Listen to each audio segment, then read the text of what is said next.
My Hero Academia Chapter 386 begins in total panic and terror.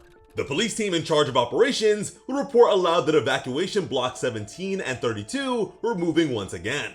But at the same time, All For One, after having stolen Hawks' quirk and fleeing his previous battle, managed to fly through Edo City as well. Clearly sweating, Tsukauchi would ask them if there was anyone left to stop the Demon Lord. The answer to this was a grim one. Despite having reached out to the heroes of each and every battlefield, none were left up to the task. And if you think that's bad, just wait. Things would get much worse as another agent would cry out in horror as he fell onto the floor. Trembling as he explained the situation to Tsukauchi, the man would relay the severity of this new issue as he pointed to the screen in front of him. The heat on Gunga Mountain caused by Dabi had reached a new level of danger. As the man struggled to get a hold of himself, the senior detective would do it for him, demanding that his junior speak, wondering if Endeavor had been defeated. Thankfully, this wasn't the case just yet, but according to their analysis, it's only a matter of time until he does. But again, it gets worse. Back when they believed Shoto managed to defeat his brother Dabi, it turns out that secretly, Dabi had been compressing crazy amounts of thermal energy within himself. At this rate, they only have a maximum of 10 minutes until Dabi's body disintegrates entirely. And when that happens, all of that thermal energy will be violently released. The result would be a colossal, high-pressure explosion that'll cremate everything within a 3-mile diameter. Dabi is both a ticking time bomb and a weapon of mass destruction. The thought of such a widespread disaster sent chills down Tsukauchi's spine. La Bravo would then chime in by saying that Yue is in the east, Shiketsu is in the west, and Gunga Mountain is located directly between the two of them.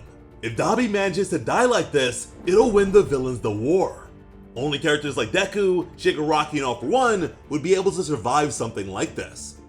With such perfect placement, Tsukauchi would have to wonder if maybe this was Dabi's plan all along. But that's not possible since the villains didn't know that they'd all be displaced or even where they'd all end up. But then again, Skeptic did contact Dabi, so there is a chance that he was able to relay that information to him. Sweating here too, La Bravo would stress the fact that they need to warn everyone immediately.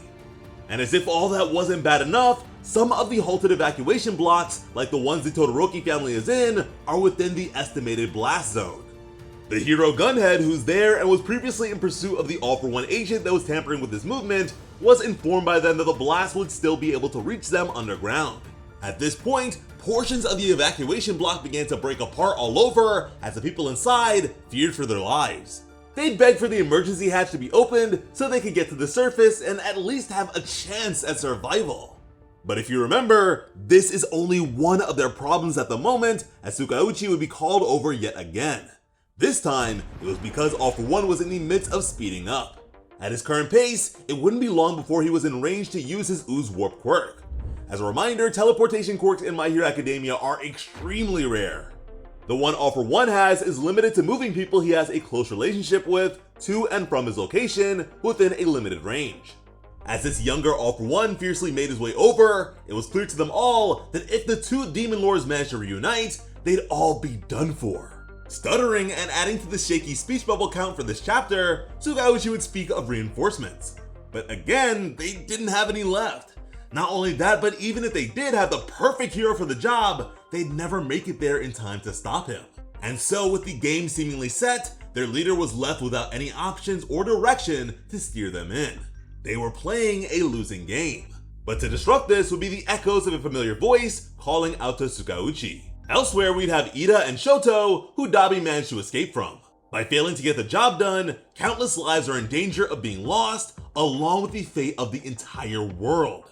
Iida would warn Shoto against moving, as he hadn't yet recovered from using his super move, Phosphor. But Shoto was not willing to take it easy at all. The heroes, despite their perilous situation, were still doing a pretty good job when it came to relaying information and keeping each other informed. He knew that All For One was on his way to Deku and refused to stop fighting. From there, Iida would level with him. He knew that his friend's mind must have been filled with thoughts about his older brother. Bloodied, Shoto would look down and pause for a moment. Then he'd tell Iida that he has to do whatever he can. Iida would think back to how things ended before saying that he can only imagine what it must have been like for Shoto to face Dabi like this, along with how frustrated he must be at the moment. With tears beginning to form in his eyes, Iida would remind Shoto that in the past, Shoto was the one that told him he should never forget who he wants to become. As Shoto frustratedly gritted his teeth and prepared his eyes for the tears to come, Iida would question why such a kind person has to go through so much. I mean, when you think about it, Shoto's entire life has been filled with pain and trauma. Even though his time at UA has been amazing in so many ways, it's also filled with a lot of pain and moments like these. But just then, a communication line would suddenly connect them to All Might, who check in to see if the two of them were alright. A connection that Tsukauchi and the others were able to hear as well. All Might didn't have a lot of time, so he'd keep things short. The two of them needed to get to Gunga Mountain, and quickly. He'd tell them that Dabi was on the verge of exploding, something that would endanger the evacuation blocks within range of him. Endeavor was facing Dabi at the moment, but his quirk would not be enough to stop the explosion. With his hair blowing as rain streamed down his face, All Might would speak specifically to Iida, telling the young hero that he was confident in his ability to run there. Then he'd smile while speaking to Shoto, telling him that mind and body are one, that after overcoming all the pain and strife that he has, he's sure the young man knows this to be the truth. Hearing this, Shoto was still concerned about All For One making it to Deku's location. But in response, with a smile on his face, All Might would assure him that a powerful ally would be there to face the Demon Lord. Any ounce of hesitation against All For One would lead to utter defeat, something All Might knew all too well. However, he would say that the feelings of a young man are precious despite including feelings of worry and hesitation. All Might wanted them to go stop Toya and reassure the people that they absolutely needed to become the ideal versions of themselves. That if they're to have any chance of preventing such a disaster, they'd need the combined efforts of Engine and Half Cold, Half Hot. Stopping Dabi was up to the two of them, and he was counting on their victory. After concluding the call, Shoto would begin to worry about Iida since his engine stalled. Besides, Gunga was so far away from them. To this, Iida would remove his half face mask, which in my opinion is honestly one of the coolest costume changes in the series, just behind Deku's Rogue One, and placed it on Shoto. He'd say that thanks to the rain, his engines were able to cool off. Thanks to this, he'd be able to run. After all, his legs existed to guide lost children. Iida then hoisted Shoto onto his back and prepared himself for takeoff. And listen, if you've been with the channel for a while, you'd know that I'm not exactly the biggest fan of Iida. But with moments like these, it'll be hard for me to ever feel that way again. He's grown tremendously as a character and looks really cool here. Even the hero killer Stain, who once hated on him even more than me, would continue to observe them from the shadows, taking note of the altruism displayed by the two of them. What they were doing here was nothing short of true heroism, a display that served to contradict the previous outlook of the villain. He nearly killed these two for being so-called false heroes, yet here they were, charging headfirst into danger to save others, with no plan or doubts in their minds. Telling Shoto to hold on tight, Iida would move swiftly enough to rush from skyscraper to skyscraper in a matter of seconds. This was Iida's maximum speed, and boy is it impressive. So impressive that if we can get 3,000 likes on this video, I promise to make another one dedicated to praising Iida. But right now, it's time for the saddest, most epic part of the chapter. According to Hawks' battle report on All For One, the younger he gets, the stronger he becomes. And as we saw with the last one, despite the effects of Aries Rewind, he's not losing any of his stolen quirks. We'd also get to see a quirkless and bloodied Hawks holding onto the unresponsive body of Tokoyami. But besides getting stronger, All For One also gradually lost control over his negative emotions. No longer was he this ancient, unfeeling villain. He's young and impulsive. To this, Tsukauchi would grab hold of the microphone in front of him and cry out to All Might, urging him not to do this. But as All Might stood to the side of his vehicle, he'd assure his old friend that this is how it was always supposed to be. That this has always been his fight. With a briefcase in hand, All Might would look to the clouds as he waited on his opponent.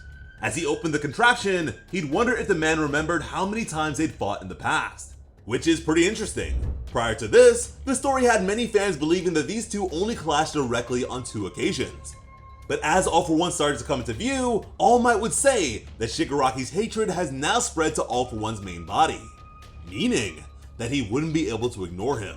Distraught, Tsukauchi would cry out that All Might doesn't even have a quirk, which prompted All Might to recall the question a young Midoriya presented to him when the two first met.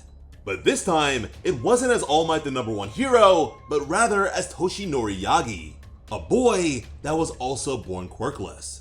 And listen, this is a really touching moment and all, but damn! I don't think we've ever seen a young All Might next to Deku at the same age. This man All Might is huge! No wonder he was the #1 draft pick for One For All, even without a quirk. No wonder Deku's body couldn't do what his could. No wonder this man got traded to the United States. All Might's over here built like LeBron James, and based on his clothes, this is him in middle school. But although he's retired, All Might, with the biggest smile on his face, was ready for the Hall of Fame. Because like the name of the chapter, he'd tell all for one, I am here. All Might is really him. As his briefcase and car began to morph into what looks to be a battlesuit of sorts, All Might would garner the maddening fixation of the world's greatest villain. The future Sir Night Eyes saw ahead of All Might that included his death. The time has finally come. But while you wait for the next one, go check out our videos on the top 10 greatest heroes or the top 10 greatest villains in My Hero Academia history.